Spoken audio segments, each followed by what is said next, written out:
Lissafin nami yake da kai. Lissafi? Haɗo mana kuɗaɗen yanzu more. Ka jira barin gama da ita sai in baka tunda kai. Ni kake ciwo sai ka sallama mace ni za ka sallame ni na to karɓar kuɗaɗe na.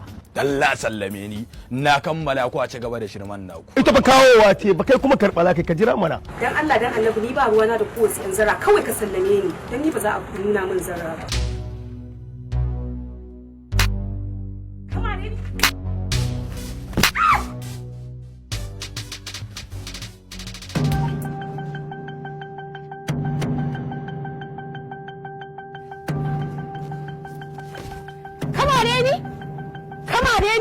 To wallahi sai na yi magani ku ka san ko ni wace ce?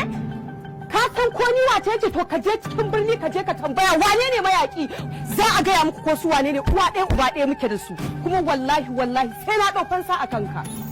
Kai lafiya waye ya mare ki wani mara kunya ne ya mare ki wani karamin dan zaran ne ya mare ki. To ni zan nuna ma zara da ya gaya maka cikin gidanmu ne karshen zara na rantsa da girma